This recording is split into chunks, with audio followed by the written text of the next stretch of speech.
The content of this episode may not be suitable for some audiences. Listener's discretion is advised.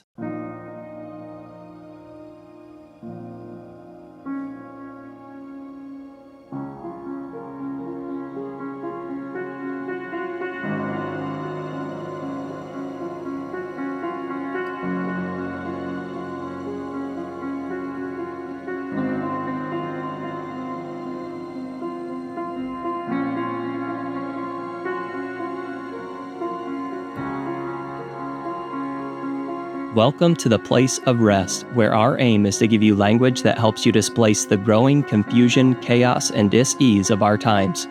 My name is Jonathan Boyce, and it's my pleasure to bring to you today's episode.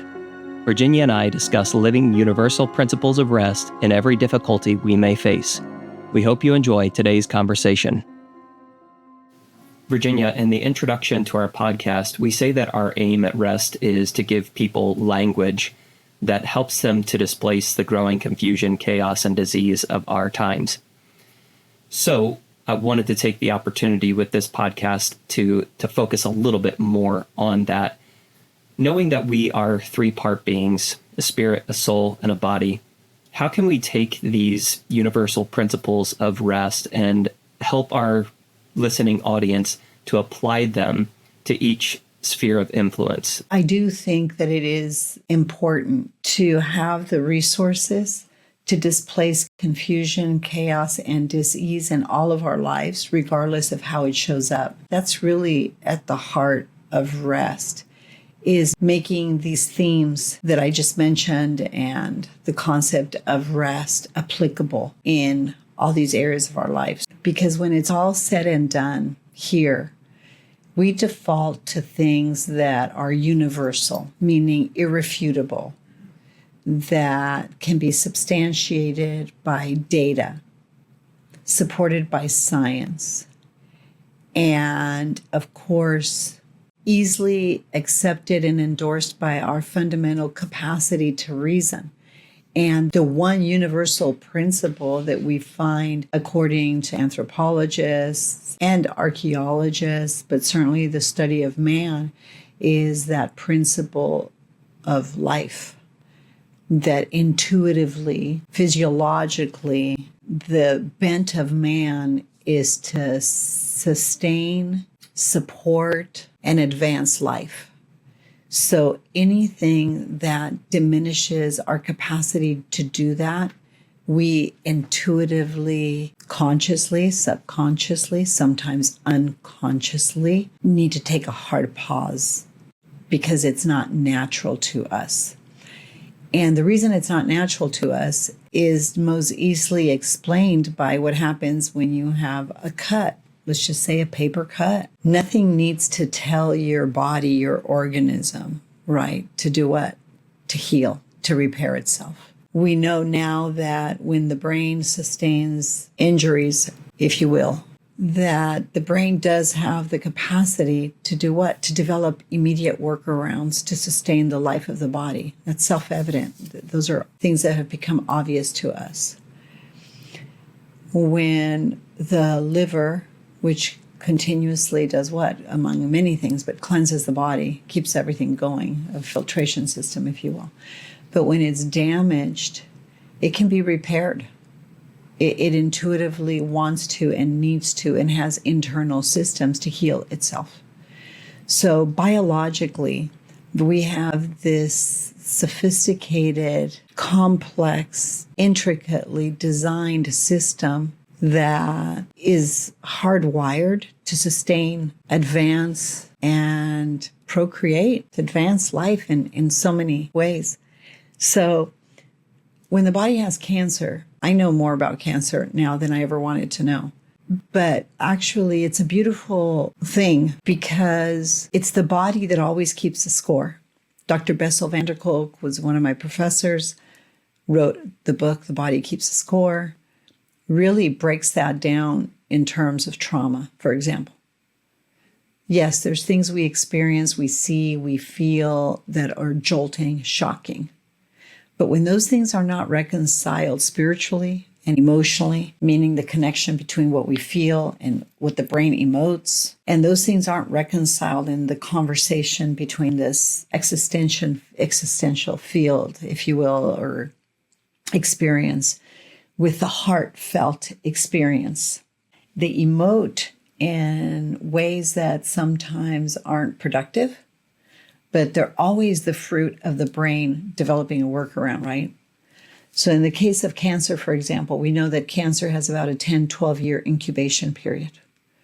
So I came to observe and reason from reading a lot of peer review papers, scientific journals, and certainly most important to me is a testimony of the people that I served for 8 years at the Cancer Center here in California, is that the information system in this field of energy, but certainly how the mind, the heart, the will, the conscience, the feelings of a person negotiates those experiences, determines how the body processes them or not.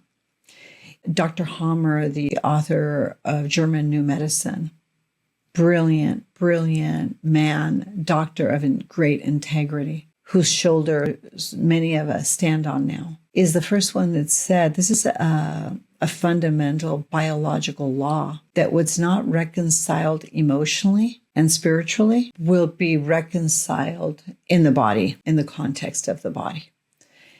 In other words, when there is a trauma or a felt experience, it becomes a biological conflict. And he went as far as documenting where that particular experience lodged itself in the brain. So it's the DHS syndrome, and it's that little circle that lodges itself and imprints the brain. And after doing thousands and thousands and thousands of MRI scans, this was consistent. And he knew where the emotional constitution of that jolt, that impact, that imprint lodged itself by where it was on the brain and what part of the body that region of the brain regulated. So he began to treat all his cancer patients according to the emotional constitution of their disease states. And he became a master at asking questions and drawing connections between the spirit, the soul, and the body. And when those things decompress, the physiology of people released, if you will, that toxic energy in some capacity or in some ways. It's a lot more complicated than this, but fundamentally it's what happens. And what happens, the body has a chance of repairing with its own natural resources the damage caused by the congestion of those toxins, for example, in that specific area. Greatly oversimplified, but it's consistent with what he experienced and what he documented, by the way, very, very well. And when you say that Dr. Hammer helped his patients figure out the emotional constitution to a state of disease, what does that mean? Because some people might say, I work on my emotions. I take emotional intelligence classes, or I go to see a therapist every week. What all goes into the emotional constitution of disease?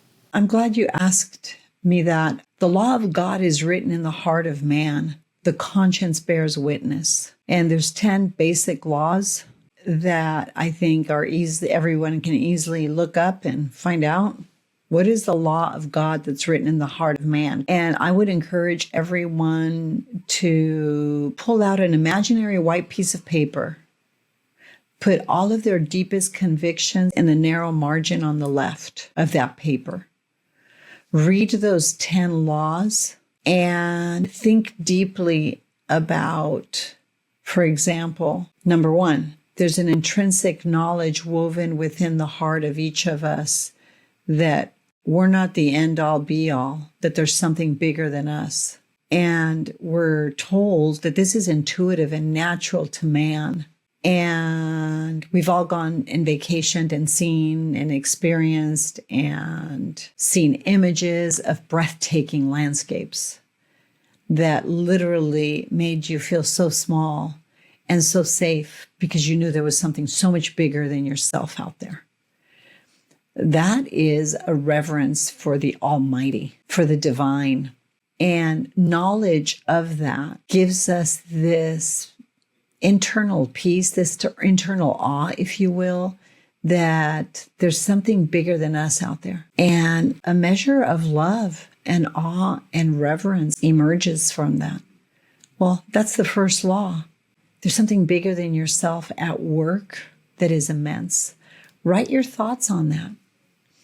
But if one of the things you wrote on the margin is, I don't believe in God, that's okay.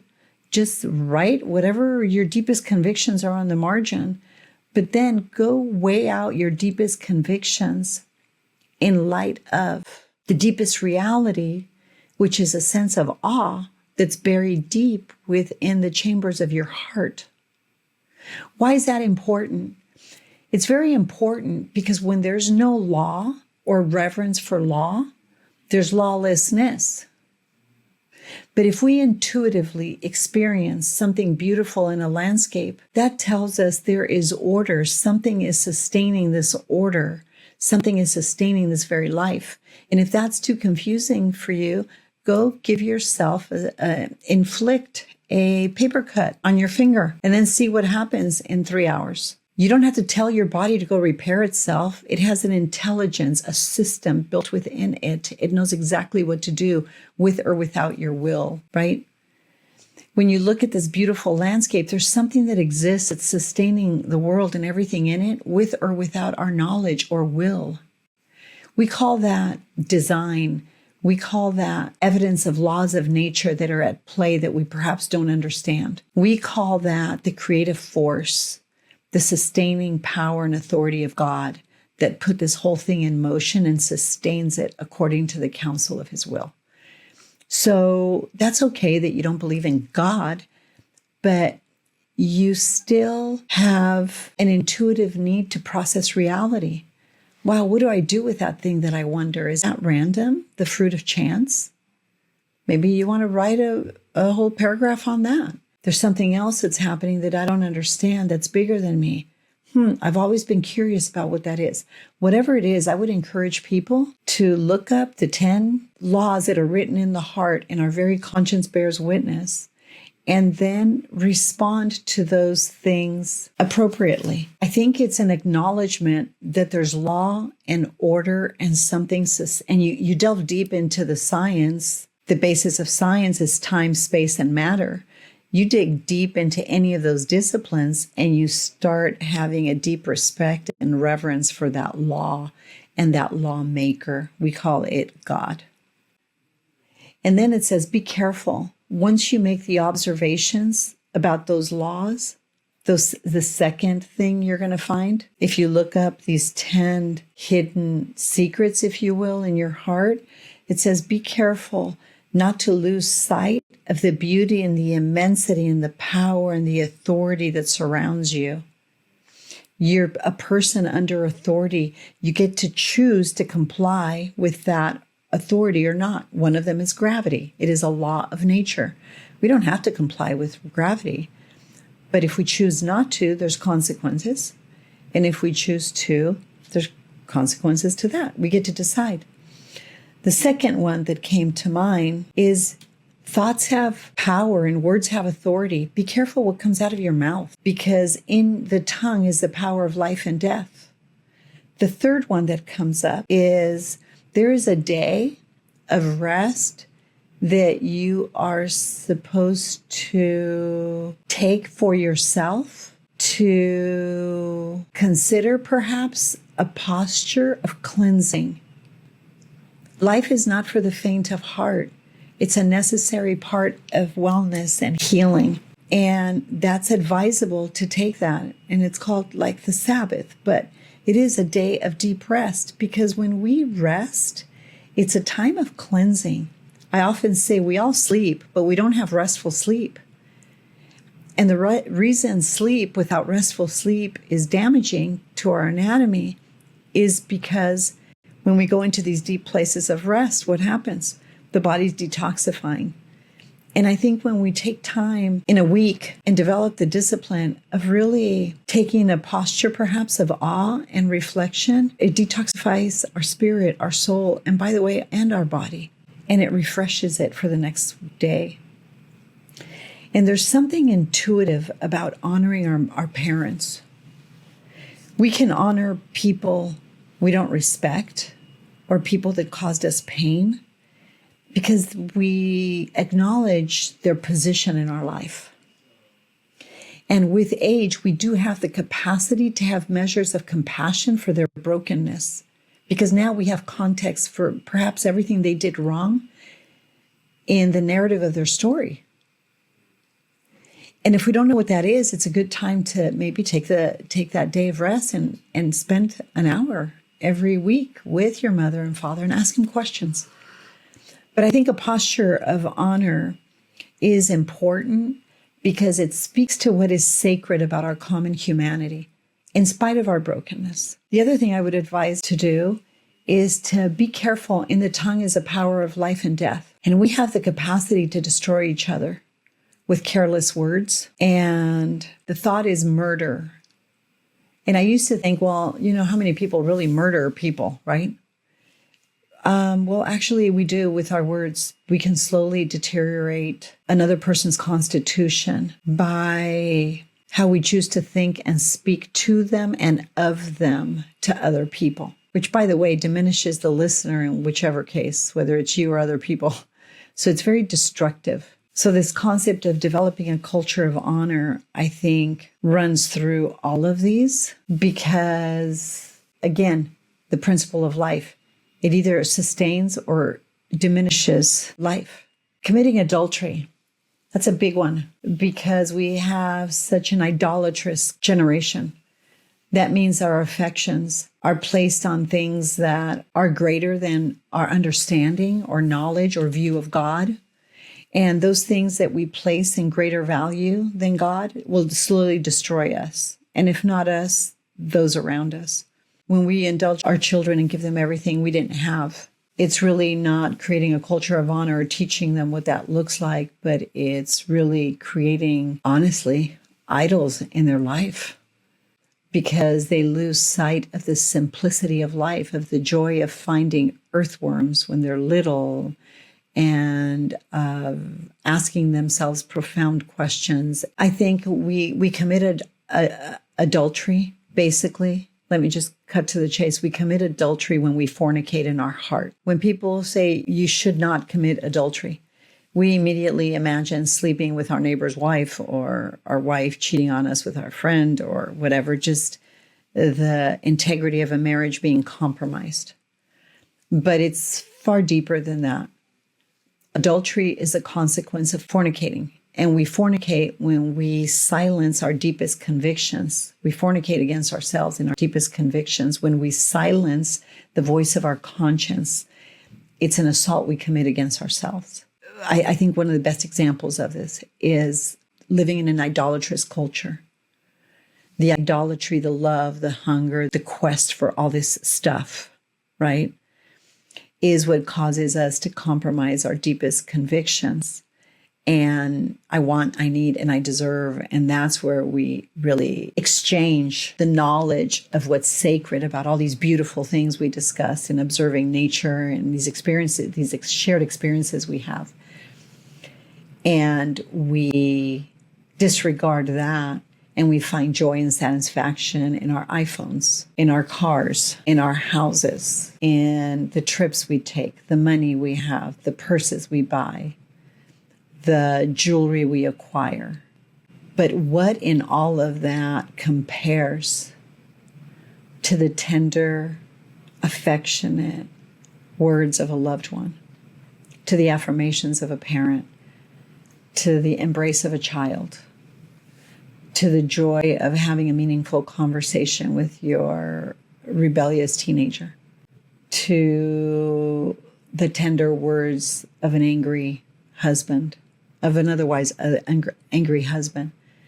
Those things don't compare. There's nothing material, I guess, that compares with the intimacy we can share in relationships. And then don't steal. Don't take what's not yours.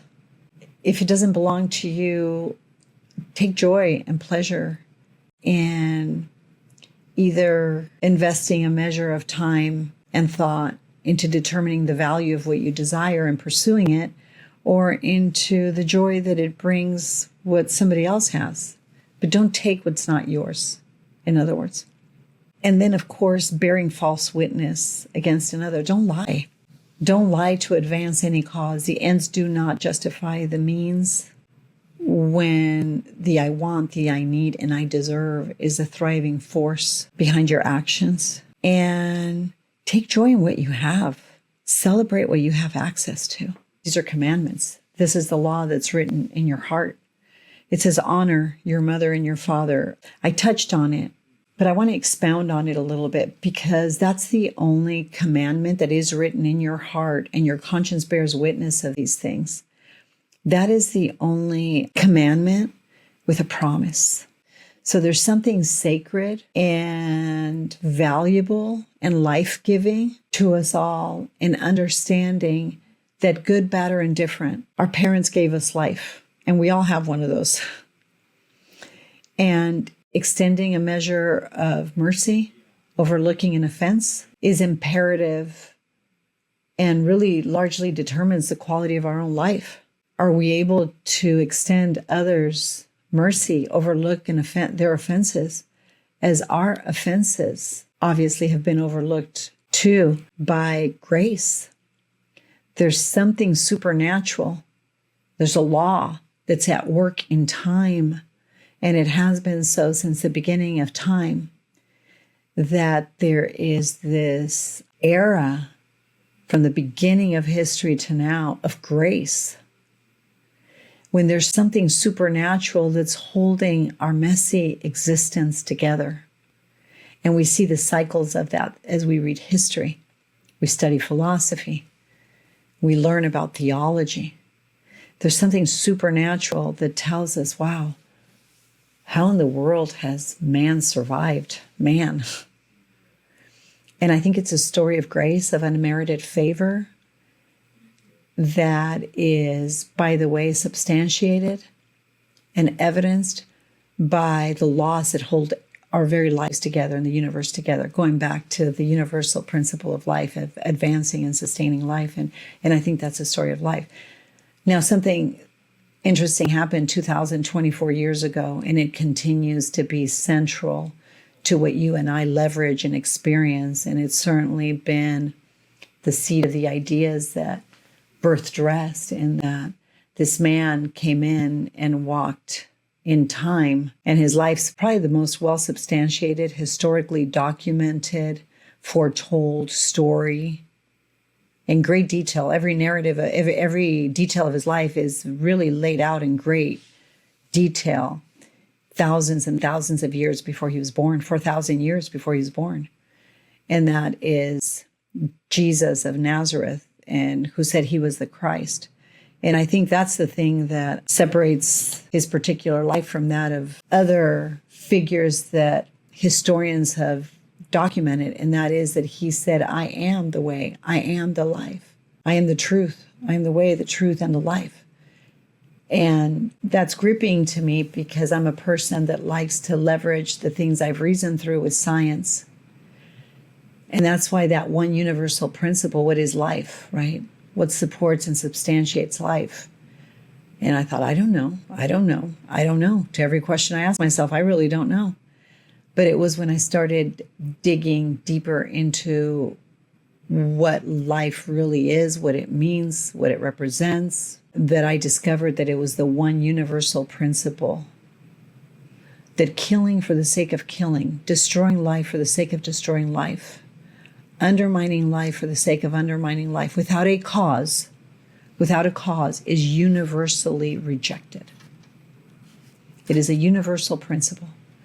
And so it struck me that this guy that stepped into the world stage 2,024 years ago said that he was life. So it's a question I continue to wrestle with. But when you ask me what advice would I give people, I'd give them the same advice I give myself. And that is, pull out a clean piece of paper, put all of your deepest convictions on the margin, whatever they are. God is dead. I can sleep with whoever I want. My parents sucked. I don't give a damn what becomes of their life. I think my daughter should have the right to choose what sex she is. I don't care what it is. Put it all in the margin. And then measure it up to this invisible law that's written in your heart, and your very conscience bears witness of this. And I think that's the starting point to displace the growing confusion, chaos, and dis-ease in our lives. And I would just add a little asterisk at the end of that margin. And I would write this on the very, very, very bottom of the page. Feelings buried alive never die. Identify those feelings. Don't negotiate with the root cause of those feelings. And make sure that you're not holding on to toxic feelings that diminish your capacity to reason well through these universal principles, this law that's written in your heart, and the universal principle to advance or diminish life. So ask yourself, are those feelings advancing my life? Or the life, I should say, are those feelings advancing the life of my spirit, soul, or body, or diminishing it? Now, as you're talking about the universal principle of how the universe is designed to sustain life, what would you say to someone who has lost the will to keep fighting? Maybe they're fighting cancer and they've lost the will to fight. Maybe they're facing things that are just so overwhelming to them that they've lost the will to fight. I mean, we do live in a world where, unfortunately, suicide is a thing and seen as a way out for many people. How does this universal principle apply to situations like that? For this segment, perhaps this is the only, we need to camp on this and let our listening audience have an opportunity to digest what we're saying, because this is of immense consequence. This concept of suicide, this concept of I can't take it anymore, I can't bear this concept of I'm terrified of what's happening in this country, I just don't want to be here anymore, I can't stand what's happening, I can't stand to watch the news. Any willful desire to check out in any degree and not deal with reality, in my opinion, is a form of spiritual, emotional, intellectual suicide. And of course, if it happens long enough, it climaxes into unfortunate decisions to take life. I think we're at such a beautiful crossroad in history. And I thank God every day that I can be here to witness it, because this is not our darkest moment. It's our finest hour. I've said that. I say that often to my patients because I've seen the beauty in the ashes. And it's an incredible opportunity to rise up. Just because you rise doesn't mean you're standing up. Rise and stand. Find the courage. And I know it's not always easy. I don't want to speak without sensitivity here, deep sensitivity, because I hear things that I never wanted to know about. It's changed the music I listen to. It's changed the movies I watch. And it's changed the nature of the conversations I'm willing to listen to anymore. Because really every single day what stands before us is the decision to displace confusion, chaos, and dis-ease that will lead to disease, illness, and death, or rise up and say, I will not collaborate with confusion. I will not feed chaos, and I reject dis-ease. And I'll tell you why, because I just listened to this podcast and I have all the resources within me to sustain life. And if I'm confused about it, just a little paper cut will bear witness of what your body's capable of. If you've ever experienced a burn, just nurture it naturally and wait and see what happens with an aloe vera plant, if you will, on that burn, with nature on that burn. You'll be amazed. There's something beautiful in thinking about what I just said. Choose this day what I will serve. A culture of death or a culture of life. Everything within my very anatomy is is designed to live an advanced life. It's a universal principle. So even though I may feel lonely, I'm not alone in that. So when I look across next door, I look across the street, I look at the person that I think I resent and hate, perhaps we can begin to look at life differently during the course of this week till our next podcast and think about how this law of nature, this universal thing that's giving, sustaining, and advancing life, how it manifests in my very body, how now I can translate that information into the innermost parts of my soul, and how that can change my outlook on life and immediately change the ecosystem of my very anatomy. As a man thinks in his heart, so he is. When your outlook and your capacity to reason begins to change, amazing things will happen to you. So I just want to encourage everyone, pull out that white piece of paper, put your deepest convictions on the margin, and then begin in the body of that, put those 10 universal principles, however you want to think of them as. It's written in your heart. Your conscience bears witness of the truth of these things. I very loosely discussed 10 of them. And then weigh what you're reading that is woven into your very anatomy that you wrote, that you pulled off Google, or you listened to Virginia and whatever. She inspired 10 more fruitful thoughts than I shared with you. And then compare them to what's on the margin and see how they weigh in the scales. We're not a nation divided. We're a nation confused, in a state of chaos and dis-ease. And at rest, it is our aim, it is our intention to displace that. And from the depths of my heart, Jonathan, I thank you for inviting me to have this conversation with you today. Thank you. We hope listening to this episode has brought you closer to experiencing the freedom of wholeness and healing. If you have questions or comments about today's episode, or for updates about R.E.S.T, please visit our Instagram or Facebook at The Place of R.E.S.T. If you would like more information about Virginia, or to support and join the cause of R.E.S.T, please go to theplaceofrest.com/donate or call 949-289-5935. Thank you for listening to Rest with Virginia Dixon. We'll see you next week.